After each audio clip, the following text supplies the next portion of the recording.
What's the problem then? The problem is how people are using those tools. Are we using them just for the sake of compliance, or are we really using them the correct way?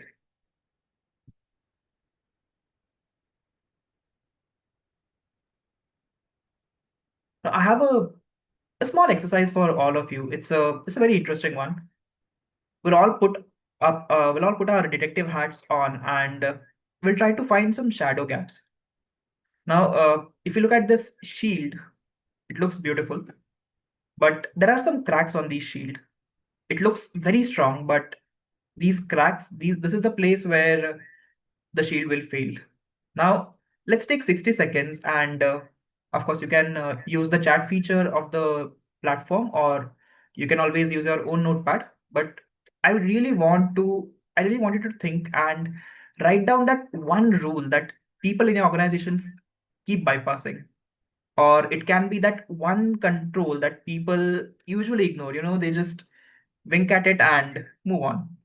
Or it could be that one control that people are misunderstanding. There's some confusion around it. There can be that one risky behavior that you see in the organization, but nobody is really doing anything about it.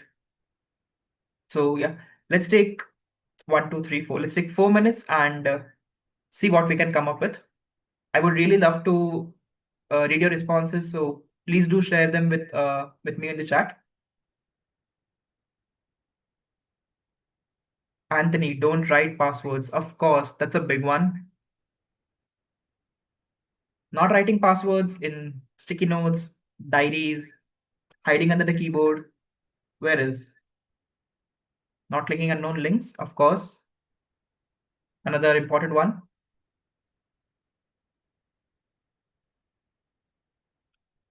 Anybody else? Tailgating. Okay, that's an interesting one. Locking the screen, of course. Clear desk policy. Well, tailgating, it definitely is an important one. It's a rule that people sometimes bypass unconsciously. They are in their thoughts. The gate was open. I just walked by. Oh, I forgot to badge in.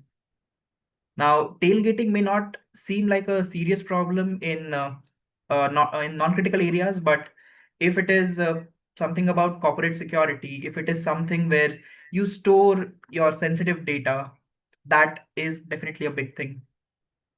Locking screen as you leave the desk, a very small step, just pressing Windows L on your Mac, sorry, on your Windows, on your Linux machine, does the job. And it can actually save us a lot of hassle. Now, what do we do for people who don't have the habit? So, there's a very interesting uh, there's a very interesting game that we can play, and I'm sure most of our attendees here are aware of this. This is something that I used to do in one of my organizations. Whenever we see some of our colleagues have left the system unattended, it's open and they're not around. Maybe they're at the loo, maybe they are filling their water bottle, maybe they're chatting up with someone. We'll just slip into their desks and send some fun email. I mean, it's definitely fun, but the the punishments can be of varying lengths. It can be like the person is required to give a security session. The person may be required to give a party. I mean, why not? Not sharing financial transactions, not sharing financial transaction details, a big one, yes. Not sharing them with unknown people, not sharing them with virtually anybody. Opening suspicious emails, clicking on suspicious links, desktops not clean. Now, passwords is not the only thing that people usually write down.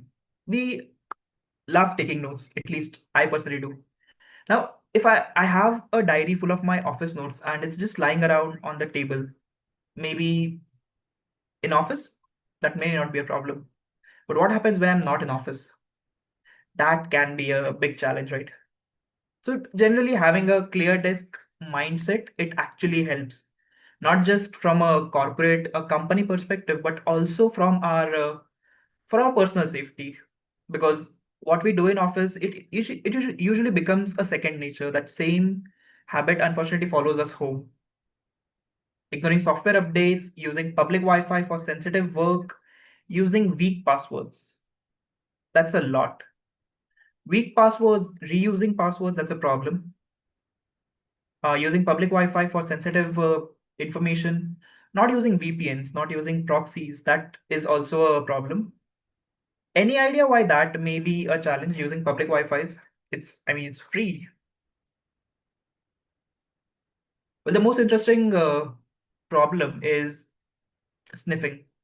An attacker just has to put in a network sniffer, something like Burp Suite, or well, Burp Suite is a proxy, but something like Nmap can do the job. You just put in one command and boom, the entire network is in your control.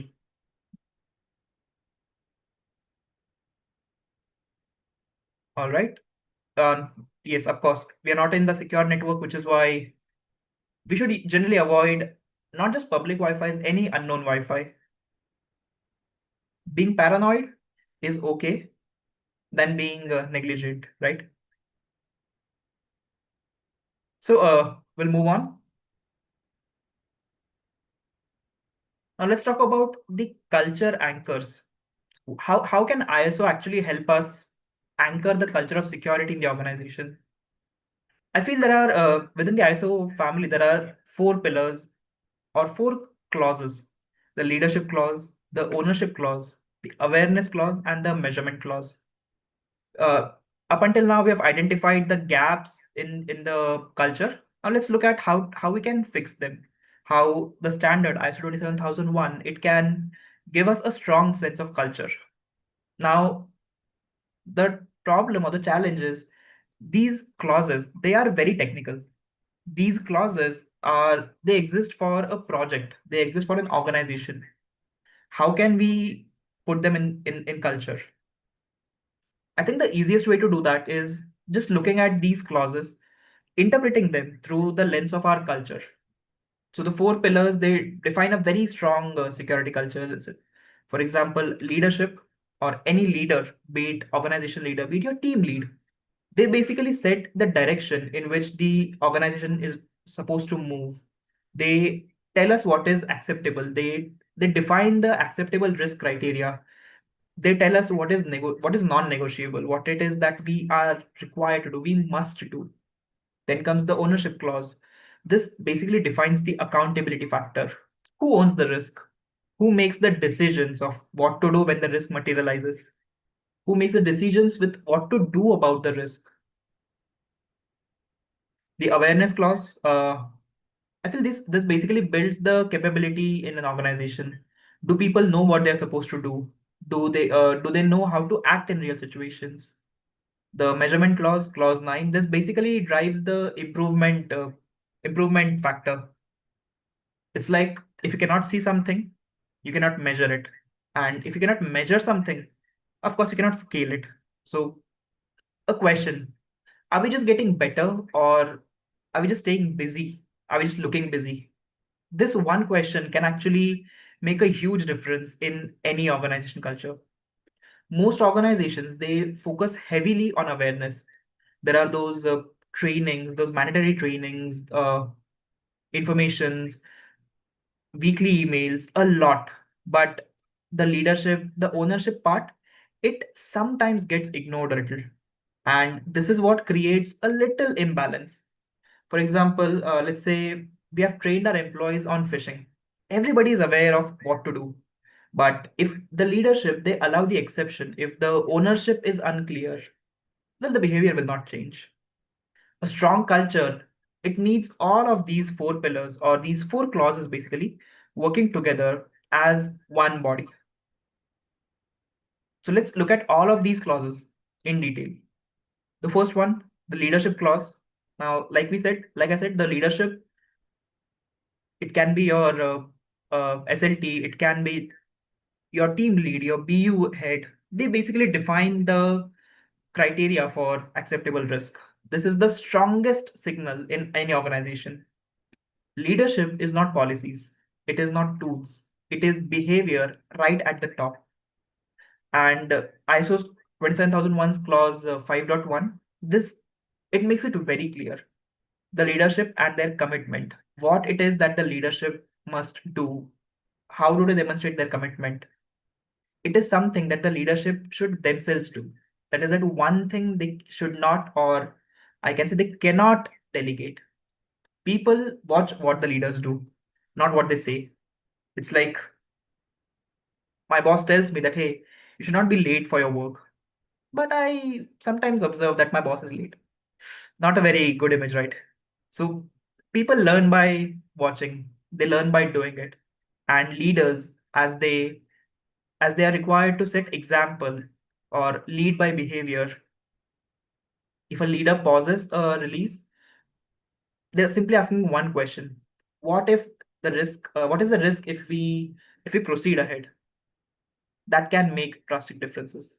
As opposed to if a senior leader, they're asking for an exception that, hey, my laptop, I need to get into it immediately. I need to log into that website immediately. Can you help me bypass the multi-factor? Can I get an exception?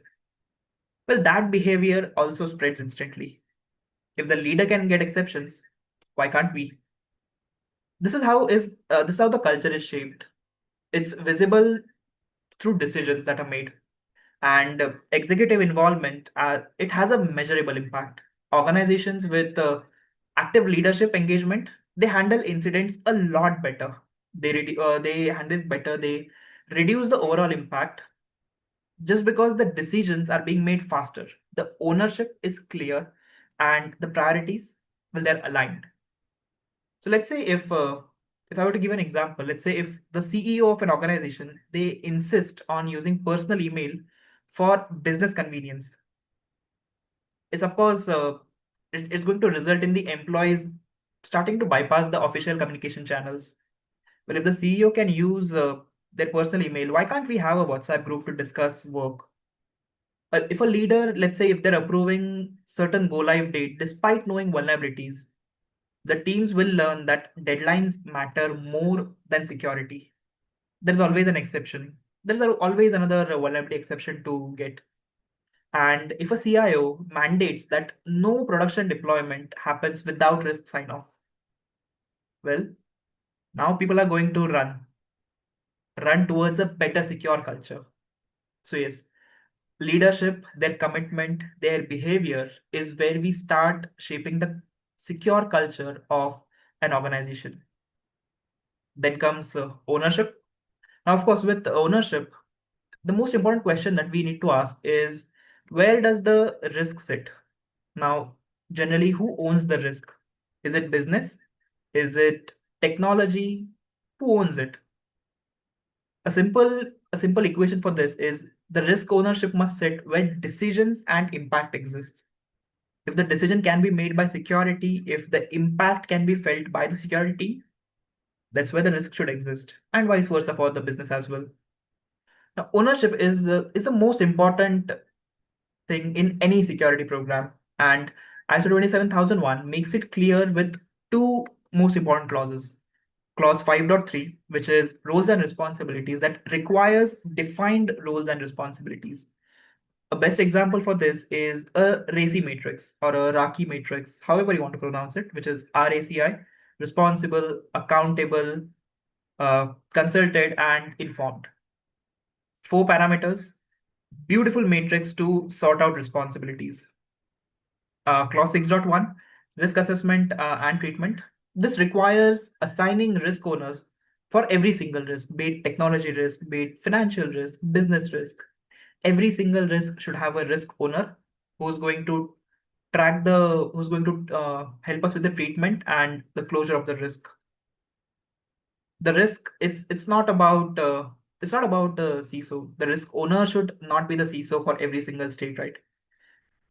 Think about a revenue generation application.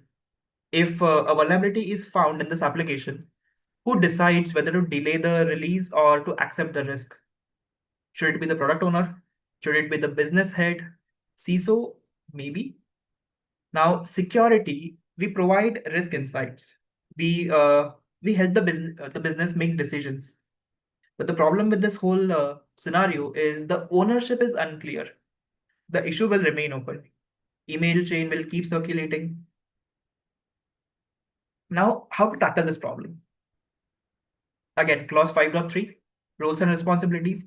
Having a very clear responsibilities matrix, the RACI matrix, it can actually help us make decisions faster.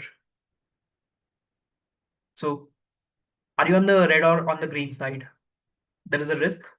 Well, the IT team will fix it. Or there is a risk, and well, we may not own the risk entirely, but if there is something that we can do about it, why not? The next pillar that we have is the awareness pillar. Now, most of the organizations, they run their awareness trainings across the year. People click through modules, endless modules actually, and they just move on. That builds a top-notch compliance. It does not build capability, however. The problem is people, they are attuned to the training, that yeah, okay, the training has come. We are required to complete it because it's mandatory, because the management has asked us to do it. Let's be done with it. Now, ISO 27001, it separates competence and awareness for this particular reason. Clause 7.2, competence, it asks, can actually people perform their role securely? And clause 7.3, awareness, it asks, are you actually aware of the risk and the consequences that come with the job? Now, real awareness, it does not mean being compliant. It is about people being aware of how to act correctly under pressure.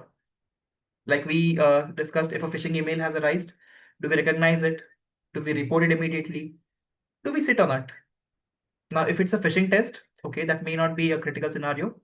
But if it's a real phishing email, how are we going to distinguish between the two, right? So organizations, when they run these continuous role-based simulations, they can see measurable improvements. The click rates drop, the reportings increase, and that can actually help people become more aware, and organizations become more secure. If we talk about the next pillar, measurement, who doesn't love dashboards?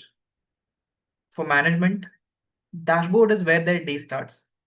They look fabulous. They look impressive. Millions of attacks blocked, thousands of alerts generated.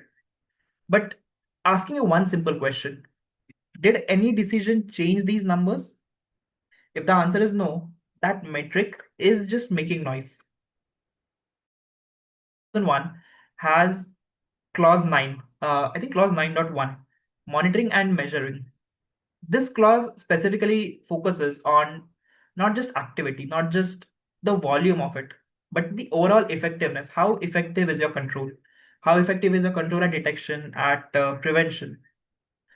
Time-based metrics, they actually tell us a story. How quickly did we detect the issue? How quickly did we respond to it? How long were we exposed? These are the metrics that actually make sense, that actually matter to us.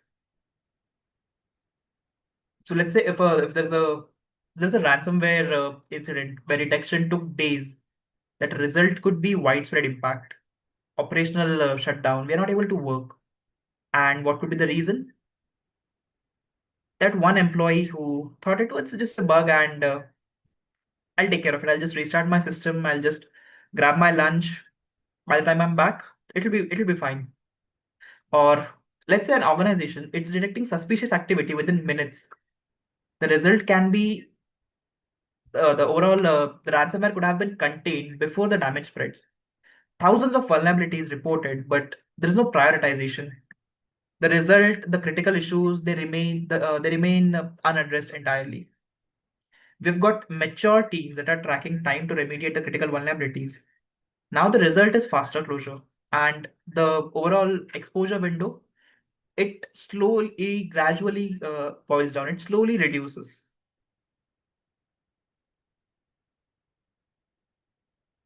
Okay. Time for another interesting exercise. We've spoken about four most important pillars: ownership, leadership, awareness, measurement. Pick any one pillar of your choice, and I want you to write an action that you as an employee, no matter your designation, no matter where you stand in the hierarchy. But what is that one action that you can implement in the next 30 days that can actually make a difference in your organization? Something that can start with you and spread across. Now, this can be asking questions like who will do it, the leadership part. What exactly will change? When will it start? I want every one of you to leave with at least one practical step today. And I would be again very happy to share to read your answers if you are putting them in chat.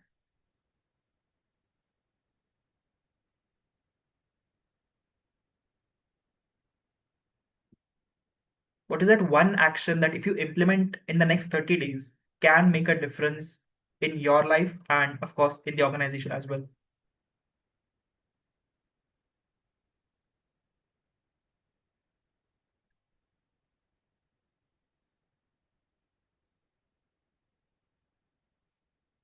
Make sure people don't jot down passwords. Okay, that's an interesting one. So Manya, how do you intend to do that?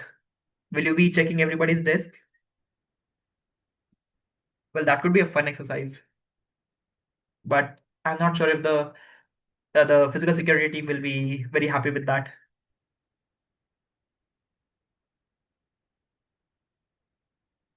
What more can we do?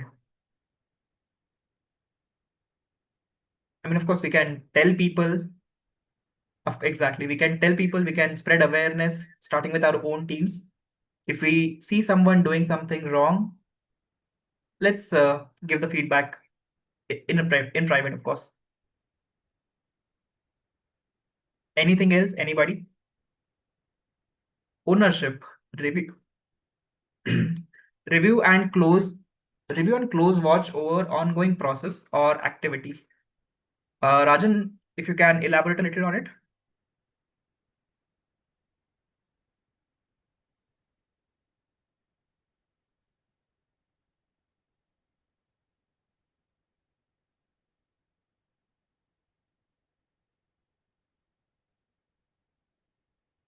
Leadership should be someone who is calm and slow in speaking. Okay, interesting point.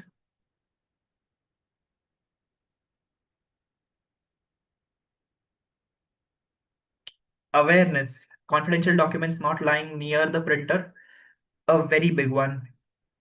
Print spooler to a different level. Physical attacks or accidental disclosure. Interesting point. Anybody else? Any other takers?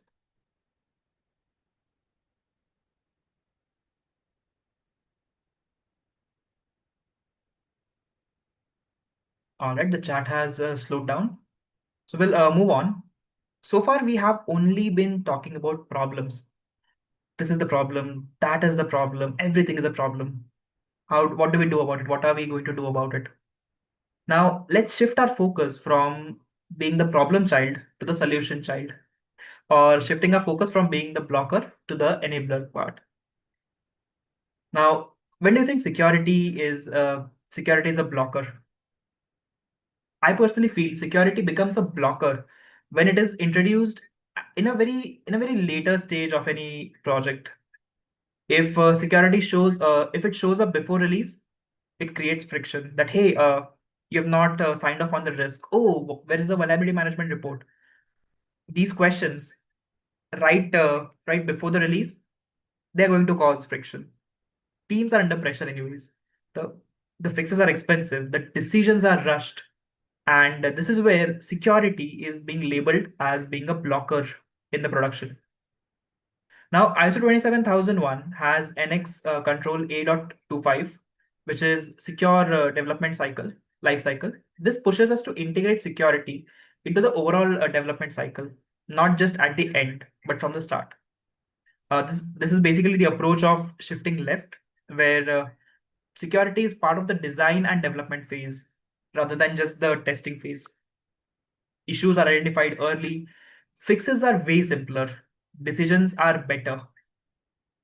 Now, the industry data continuously shows that fixing issues in production it can cost significantly more than actually fixing them during the design phase. So fixing issues in the design phase, it can cost up to 15 times less than doing it in production. So I feel it's not just about security, it's also about efficiency and maybe a little bit of cost control. So to tackle all of this, all of the challenges that we have gone through, I feel there are four interesting and four advanced levers. The first lever is incentivizing.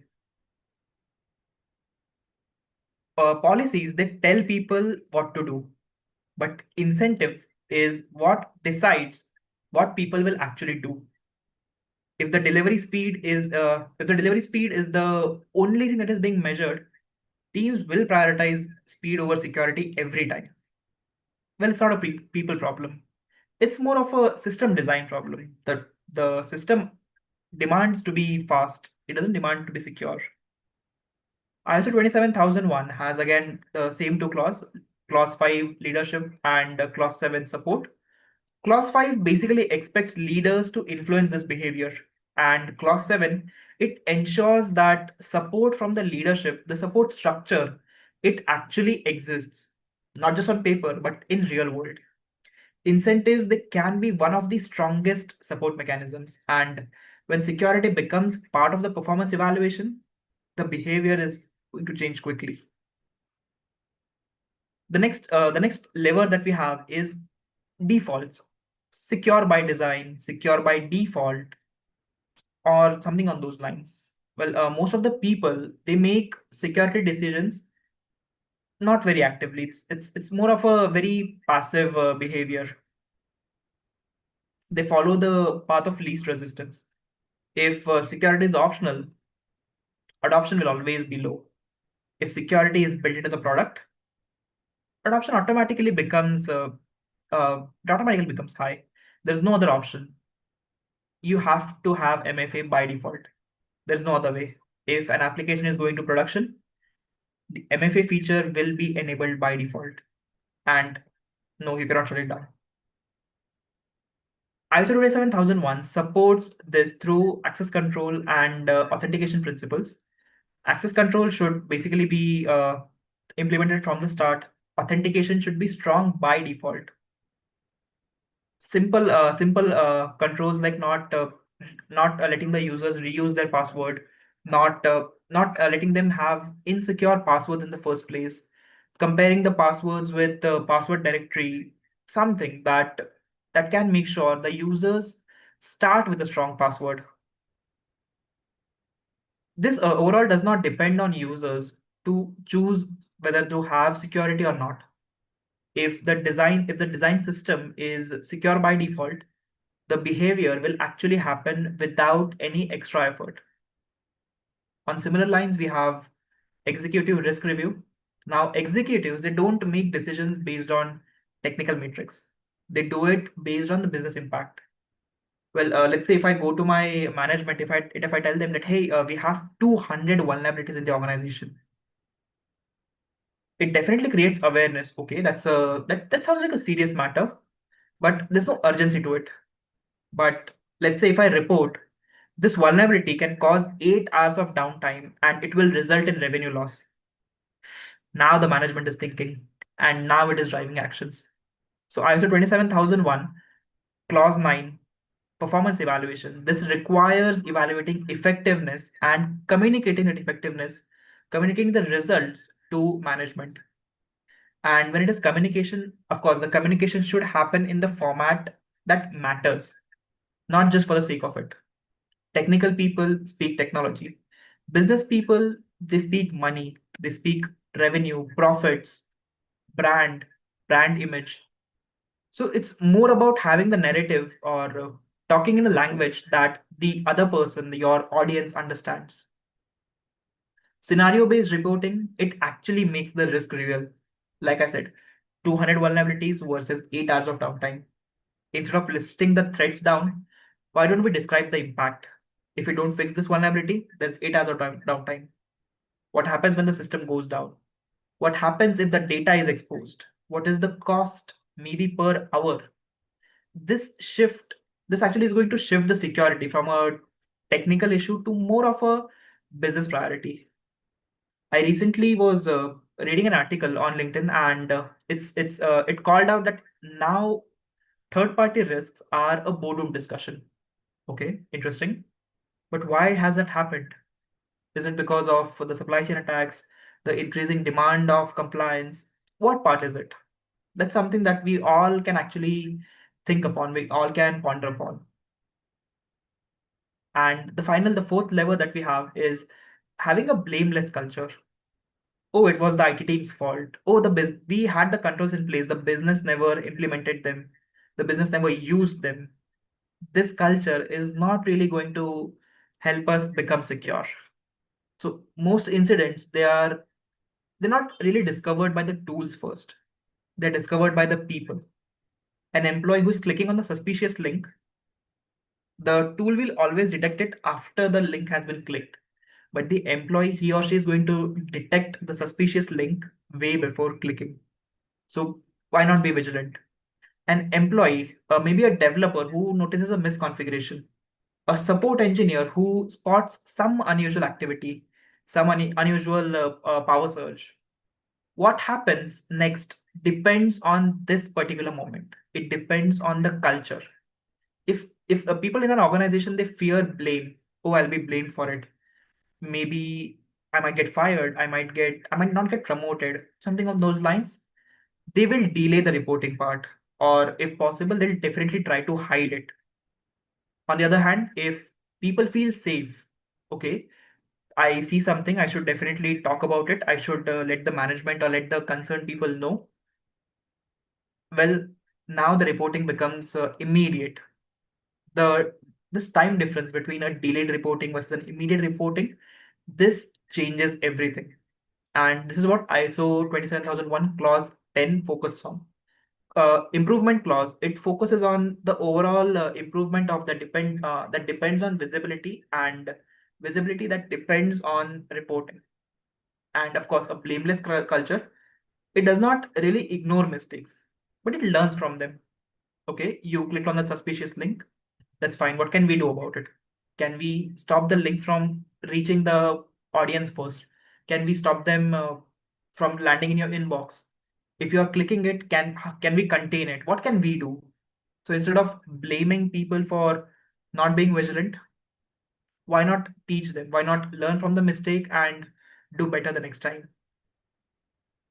So on the similar lines, time for our last and the final exercise, which is critical decision drill. Now, there is a scenario here. There's a critical vulnerability in production, and the application generates 40% of the company revenue. The first question is, who owns the decision? What metric matters the most? And how do we communicate this without blame? Now, this scenario is where an organization culture can be tested, not just in theory, but in real decisions. Let's say this vulnerability exists, this critical production bug exists, and the application, as it is generating a massive revenue, it's very important for us. What can we do about it? I want you to think from your organization perspective. If you have a very strong culture, the decision, is it owned by the business owner? Is it owned by the technical team? The person who's accountable for revenue and risk, who is that? If let's say the security provides data, what kind of severity the vulnerability has, what kind of exploitability factors it has, what is the potential impact of this vulnerability? Security teams will always provide data. The key metric is exposure. How long are we at risk? What is the problem? What is the potential business impact? Is there any downtime? Is there any money loss? And finally, communication. Is it clear? Is it neutral? Not the blame game types. Do we focus on facts? Do we focus on impact? What are our next steps? These questions, they can actually help us have a better security culture. So if you're looking at this overall exercise, do we think if there is no blame, there will not be any action? Would that be a case?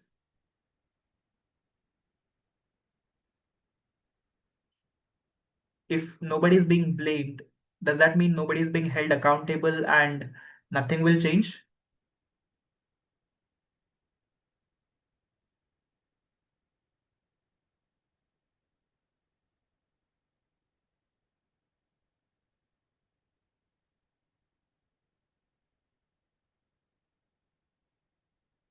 The corporate term accountability. Yes.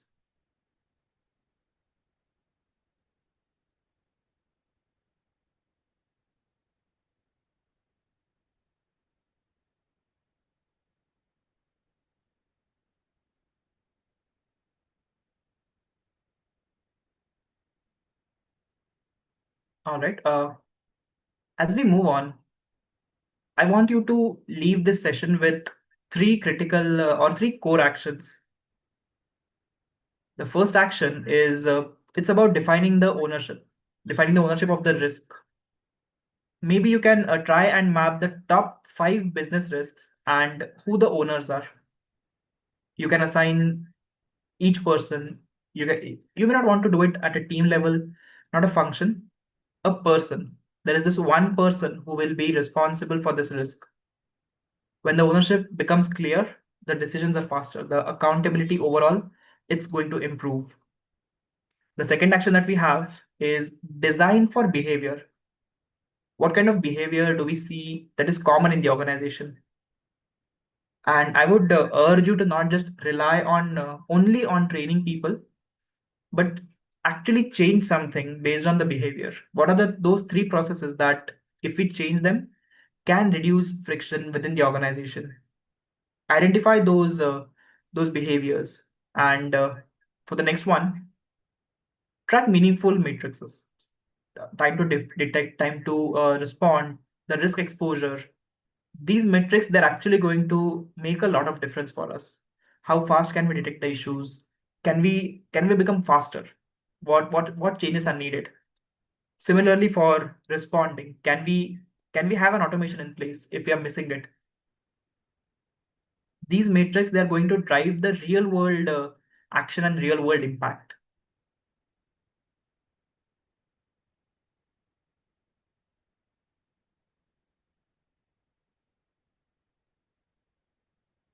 All right. I see in the chat, accountability is the process by working as an extreme ownership leader of a team, and leadership is the ability to get the maximum output for those for those you manage, including yourself, and get everyone rally around your vision.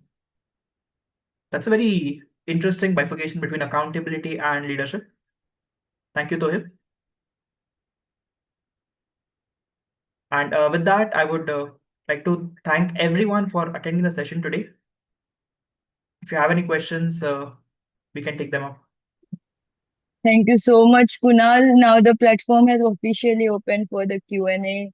And also make sure you're connecting with Kunal on LinkedIn. I'm once again sharing his link. So make sure you're connecting with him as well. And let's see if we're getting any questions, Kunal. Sure.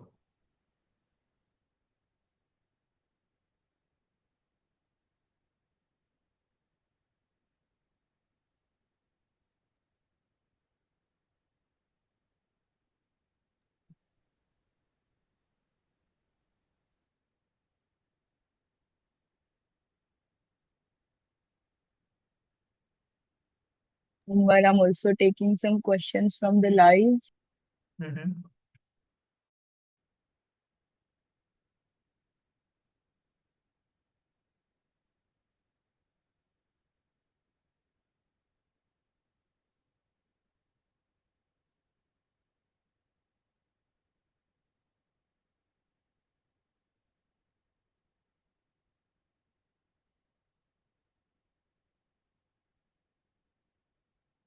Okay, so we have a first question here that says, what are the typical metrics for the senior leadership team for measurement as a part of the dashboard?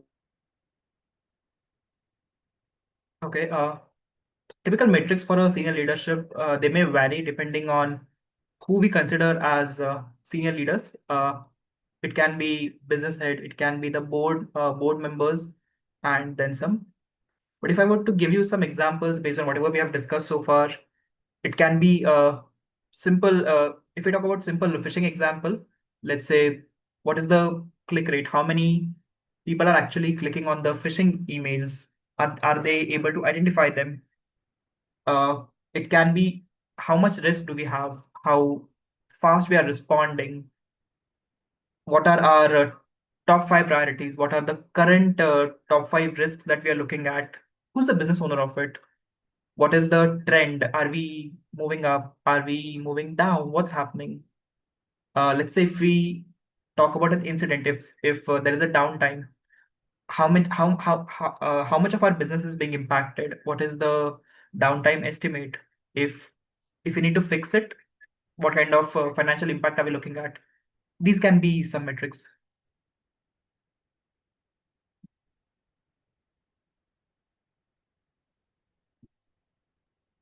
I hope I answered the question.